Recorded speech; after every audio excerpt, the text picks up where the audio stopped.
afternoon. Good afternoon, friends, and welcome once again to Matinee with Bob and Ray. This afternoon, our program originates in Studio 4 at the studios of WHDH in Boston, Massachusetts. That's right, here in good old USA again. Certainly grand to be back in our own native land, isn't it, Bob? Sure is. You see, friends, we've been visiting overseas the last few days. I see Ken over there at the organ. Hi there. Hello, Ken. How's everything Bill going? Green over here at the piano. Welcome back, Charlie's Bill. out there. Or, it's good to be back. How have you been? So we set sail from these beautiful palm-fringed isles, don't we? Yes. We say goodbye to the natives as they stand on the shore, throwing coconuts our way. And drinking sterno. We'll return one day, though. Sometime. Someday real soon. But it certainly is grand to be back in the States. Bob and I have been around trying to glue up this old world of ours. And I'll back say and we have. write, We spent several weeks in England, too. We're going to write and produce several documentaries on one world. That's our theme. And we've been digging up talent from the various corners of the world, all 5 corners. And I've been digging up a lot of stuff on John Gunther. I'm going to write a book called Inside John Gunther. And somebody's dug us up, and so here we are again. And it's awfully good to be back in our own native land. And I know that you all are glad to have us back. We haven't read any mail for a long time. I think we should acknowledge at least one, that picture, that wonderful picture by Stella. What was her last name? By Starlight. No. No, Bodak, was that her name? I believe it was, Bob. Very, very nice drawing of Very her conception of Ray and myself. Wonderful drawing, as a matter of fact. And it was in full color. She looks as if, undoubtedly, she's a commercial artist. Well, Then we had another card this morning. Yes. Certainly you can. We had a card this morning which Bill Green has requested he read before the program is over. You got light in Here you go, Bill. Oh, thank you. And would you like a cigarette? I tell you what, while you're smoking this, Chesterfield, why don't you listen to the commercial jingle which has been made for just this very reason, to advertise the Chesterfield brand of cigarette. Would you like to listen to that? And then we'll... Chesterfield over and over again. Chesterfield satisfy women and men. Milder, much milder, all smokers agree. Always buy Chesterfield ABC. Bill Green would like some music as a background for this. I'll turn the microphone over here. I'll play the drum. Ow! Beautiful music. Oh. You read this one. You read it. You asked to read it. Now go ahead. I'm afraid Don't your you voice read is it, going to Ray. sound awful shabby with that background, Bill. Go ahead. No, I Go ahead, read it. Bill Green we'll never reading read a it. poem to himself. Come on, Get in right here. into the microphone. Run over to microphone 3 there. Is this all right? Talk up, that's it. Tribute to Bill Green. You're great. You're swell. You steal the show.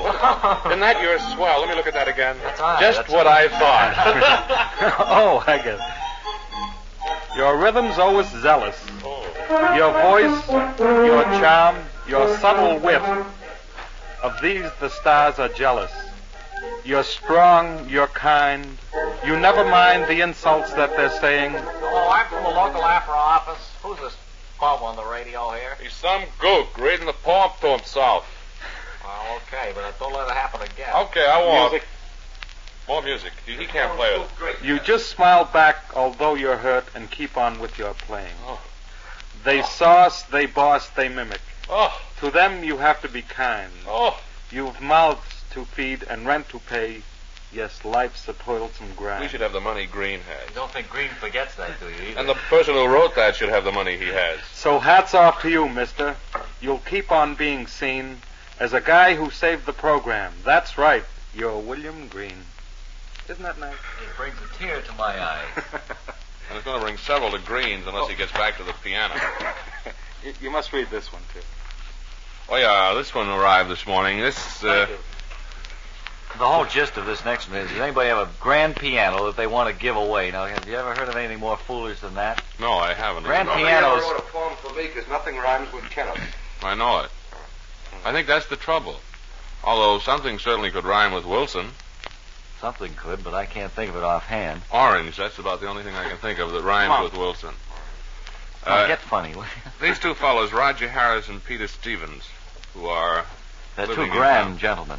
And They would like, of all things, somebody to give them a piano. Look, Raj and Pete, Look, pianos, especially grand pianos, are not easy to attain these days. They cost money. Yeah, they won't settle for an upright or anything else. No, or a player piano. No, we could fix them up, maybe. Well, the concert grand Steinway, about 3 years old, would be all right. How much would that be worth on the open market, Ken? I'm not here to say. Well, I mean, what would the average grand piano cost? Oh, a good grand piano? A good grand piano, yes. A grand piano. $3,000. $3,000? Yeah. What are these two guys, off their rocker? Well, they say they'll take it as far as Fred B. Cole if we don't do anything about it. We could give them this one. Which one is that? We could give them the piano player to go with it, Joe, too. why couldn't we donate the piano here in this studio, Bob? I think it would be swell. What else could you play, Green, if we did get rid of this one? Oh. You play saxophone or something? No. These fellows even included a telephone number for anyone who wants to give them the piano so they'll know where they can get a hold of them. Well, I would suggest that everybody call them up around 3 o'clock in the morning. Yeah, Kenmore 602... No. In the evening, call Copley 72845. I'll repeat that. That's Copley 72845. All those of you who have pianos that you want to give these two fellows, be sure and call them about 10 minutes after 2. And if they could get hold of 5 or 6 pianos, I'm sure they'd like to have them. Sure. You're right, Ken. So they don't want any Baldwins. They How's want everything? Ones with hair on them. Wow. Yeah. All right, scamper back to the That was piano, will me, you? folks. Excuse me, but what is a salesman doing in here anyway? I don't There's know. nothing to sell on this program. We're The sold thing out is completely. As tight as a drum in Been here. sold down the river, as a matter of fact. This thing, we can't get another commercial in this program sideways even. Try as we may. And we certainly do try. We have no room for any plugs. Well, don't say it as definitely as that. We may Well, have room for one little bitty one. You'll be very happy to learn, friends, that Bill Green walked into the microphone boom and has rendered himself sturdily-ish. And his next number will sound just like that. Listen for the new Bill Green show, which is coming along this fall. It's a daytime program, It's more or less a soap opera, the life of Bill Green. and he tells the whole story himself in his own natural words. And in his own voice, too. Can you imagine it? For 15 minutes every day, sitting down and listening to that fellow read That will poems to definitely himself. be the end of radio. I knew radio had begun to slip when they stopped imitating Morton Downey and Donald Novus. Oh, I'll But say. now that Green is going on to his own program, it's done. Hey, got a nickel? Or a phone, Yes. or a minute. Yeah. Well, have you got all 3 of those things? Yes, I have. Then call Richmond 21750 right now and enjoy television in your home today. I saw television. Now, how are you supposed to enjoy it? A simple phone call and the House of Television, New England's largest exclusive television dealers, will deliver an Admiral television console set to your home without any obligation, without delay, and without a penny's cost to you. I see we're humming with the Braves now. Not just any television set, not a small table model, but Admiral Television, one of America's top brand names. Nationally advertised from coast to coast. Now phone Richmond 21750. Special operators are awaiting your call. Hello. Arrange for your free home trial now. You name the time when you want your set delivered. The House of Television will have it in your home right on time. Hey, how can I give organ lessons if you guys talk? Yeah, talk down. Go He's right giving one of ahead. his organ lessons now. Go right ahead and continue, and I'll just read this. Judge the sensational performance of Admiral Television in your home today. The price is only $229.95 complete. If you decide to buy it, yours for as little as $22.95 down, and up to 2 full years to pay the balance. How much was that again, Don? $22.95. Uh-huh. Okay. But right now, it's yours absolutely free. But for how long? That is not mentioned here. That's what I was afraid of. But it's free anyway for a little while. Huh? A little while Oh, anyway. 5 or 10 minutes. Yeah. It's absolutely free. No cost, no obligation, just plain free trial. If you call Richmond 21750, House This of very Television. day. Call them this very day. Richmond friends. 21750. It's awfully good and wonderful. Hello, boys. Hi, Hello, everyone. Mary. How about this television gimmick? Well, it's one of our new accounts, and it's an Admiral set. I've only seen a little bit of it, television, and I think it's, grand. A lot of good shows that you can see. You'll get a great deal, hours of enjoyment out of it. Yes, And who knows, maybe before long, even you, Mary, would have your own television. Oh, I don't think so. I don't think I'm good-looking enough. Oh, well, it is. No, I think you have to be beautiful to be on television. No, you don't. It's the personality. No, you don't, honest. I've seen Herman Strong. No, Ray, do. Oh, well, that's comforting to know. It's your personality, and I'm sure you could put up. For instance, you could do an experimental kitchen show on television. Oh, I think that would be grand. We could show you in your apron, and we could show a kitchen, see, with you in it. Yes. And a lot of mixing bowls. And I could be talking and making something. Yes, you could be mixing dough. And batter. Yes. And whipping cream. Certainly. Oh, you'd be a real mean thing. Well, I think that would be a good idea, and the women listeners or viewers could follow along every step with me. That's right, and they could make exactly the same thing you're making in your experimental kitchen as you're making. I think that's a grand idea. It's a new idea. It's something I'm going to give to you absolutely free. Well, thanks you, Bob. I think you're wonderful. Okay, excuse the soft word. Sure. All You've right. had a lot of those lately, haven't you? Yes. Well, we'll look for that, and that's a big fall show with you. I'll be back a little later in the program, Bob. I just want to sit down for a little while. Oh, rest. okay, sure. Long trip, eh? Yes. Excuse me, Bob, but these two people have been talking steadily since we came into the studio. If you can't share your little secrets with everybody, if you want to whisper in the studio, then you'll have to go out. If you don't want to come up to the microphone, excuse the soft word, if you want to come up to the microphone and say these things, go ahead and say them. But I think if you have anything to say, everyone should hear what you're saying. If you have anything to say that can't be said over the air, Kenneth, I'm surprised at you. Certainly. Now, does that make ourselves clear? Makes ourselves abundantly clear. I think it does. Is this another card that mentions green? Oh, this is one Bernard Levine sent this one. Oh, yes. He sent this one. Oh, yes. And this is in our More Fun Than a Barrel of Monkeys contest. More fun than that would be to play Sweet Rosie O'Grady in ragtime on the slide trombone in a closed telephone booth, says Bernard.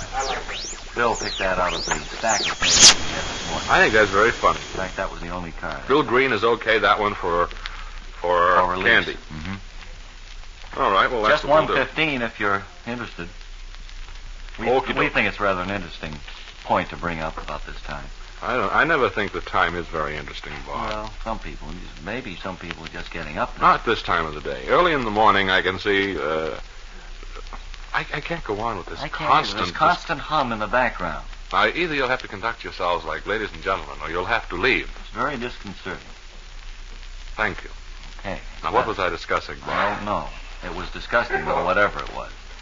Well, to get back to what I was saying, we must ever guard against these little bugs that get into our gardens. And this afternoon we have in the studio Professor E. Emeritus Trumpnagel, who has come all the way in from the Waltham Field Station to tell us all about it.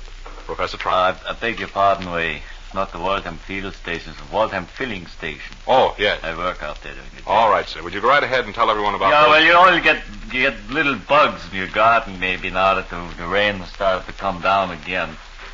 And the way to get rid of these little bugs is to spray them. You mean spray the bugs around? Spray the bugs with something. Oh, I see. Sure. Now, what you spray them with, you have to figure out for yourself. Good. What is that you're eating? Candy. Let me have some. No, absolutely not. No. Wilson is hungry. He's hungrier than I am, actually. Ken, you've had your lunch, and you cannot have any more Cynthia Sweet's coconut cream bars. That's all there is to it. Oh, what you said. Friends, he's not eating Cynthia Sweet's coconut cream bars right now. Marshmallow peanuts.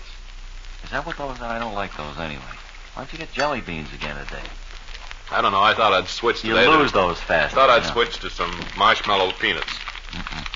Not for me. Well, not as well. Did you ever see him make those? Did you ever see Green move off a piano stool so fast in your life as when you break out with food around, he's all the little penny candy?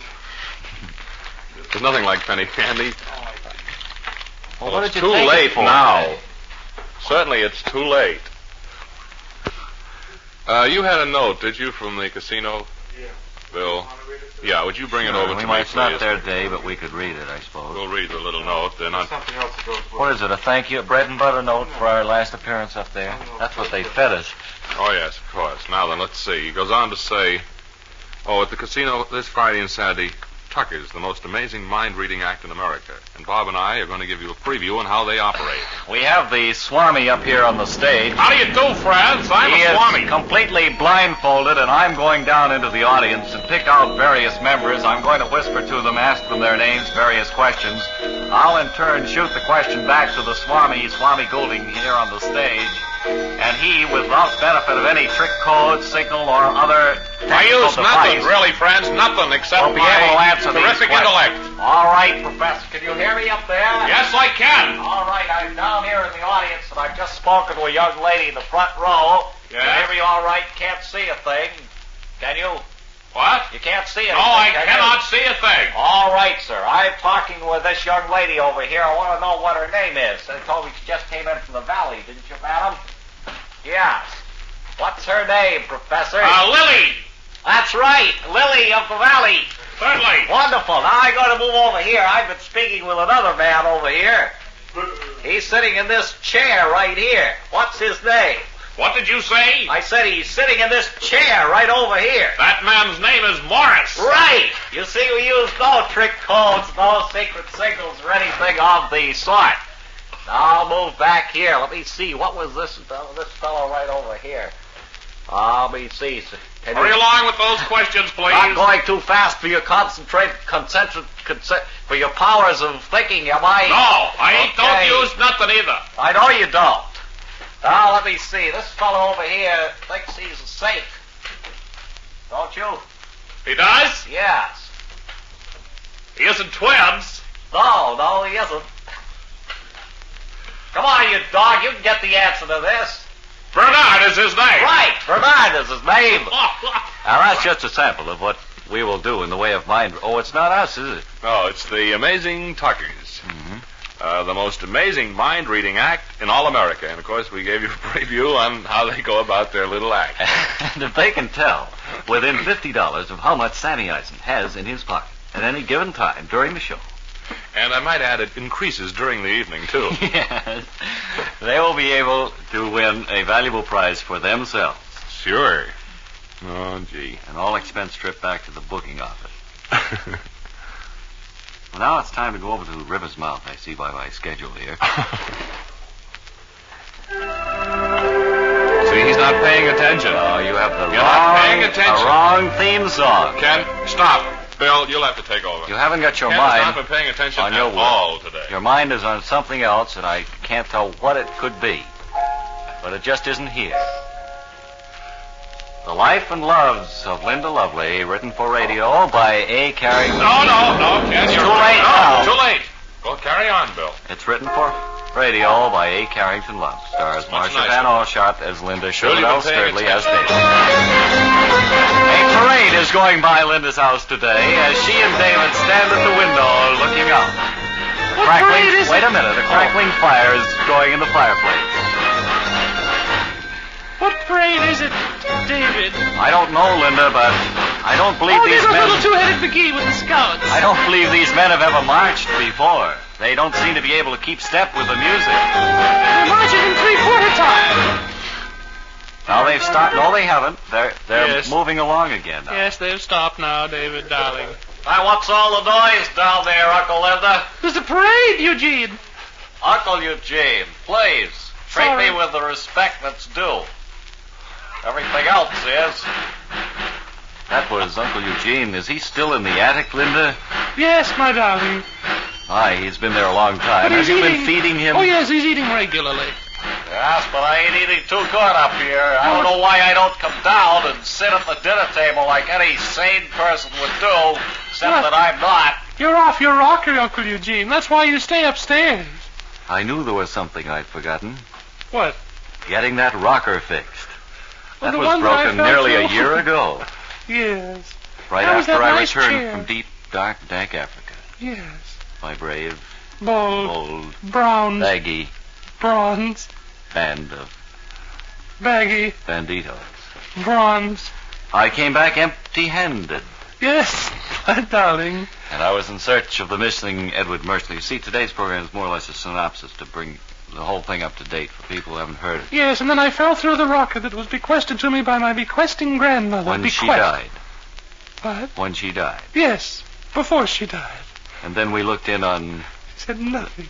The Romany Tea Room cross town here in River's Mouth, which is the town we have grown up together in and lived at for so long. Might mention that today's prize-winning script was submitted by President Conant of Harvard. Tomorrow, another exciting episode in the life and loves of Linda Lovely.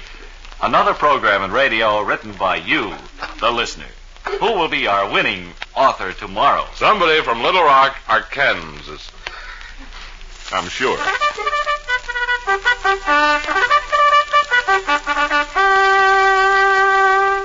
You know, as that you're no singing... doubt has something to do with dogs. So long there. Bye. Greyhounds. Hundreds of crooners. No, Bob, that's my spot that I read all by myself at 1:30. There's 100 of crooners announcement. Yeah. Isn't it? Friends, greyhounds usually seen only in the big feature races will go to post tonight in 3 consecutive events. They sneaked them out of the big races and down to Wonderland for the small ones. The 7th, the 8th, and get this, the 9th, in one of the greatest all-star shows ever presented at Wonderland Revere. All 3 events are over the popular 5/16 mile distance. Excuse me, Ray, have you ever been in Wonderland at 3 o'clock in the morning? Oh, but I'll bet so it's lonesome gruesome. there.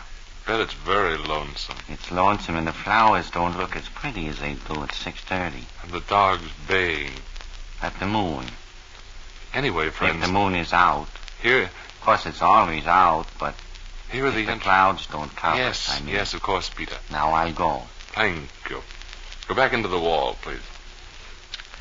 Here are the... You don't mind if I go? No, it's all right. Here are the entries I'll go right now, then.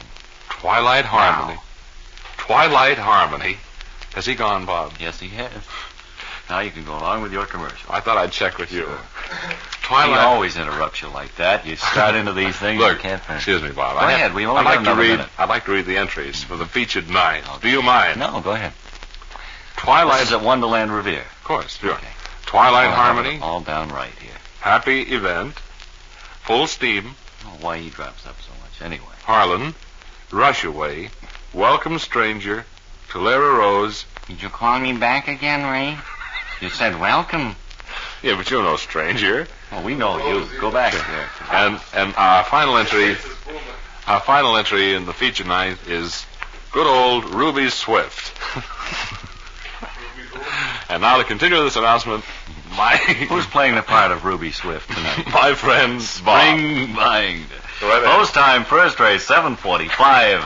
Daily double closes at 7:30. Revere is near from Boston by MTA from Maverick Station. And from everywhere over wide highways, flooded, free-lighted parking lots are provided for those who drive. See 10 great races tonight at Wonderland, America's #1 track. Is that all? Well, we'll see you at Wonderland, friends.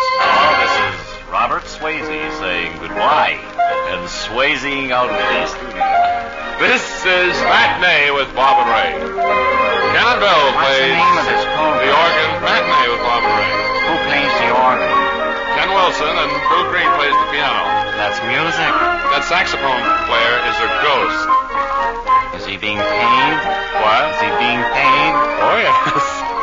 Oh, look, one other thing, friends. If you're about a radio set tomorrow at 1 o'clock and you feel adventurous, dial us in at the same spot. And many thanks to Hummenstrom for standing by in case we dropped dead or something before the program was over. And incidentally, friends, if you've forgotten our spot, we're right next to the St. Louis police calls.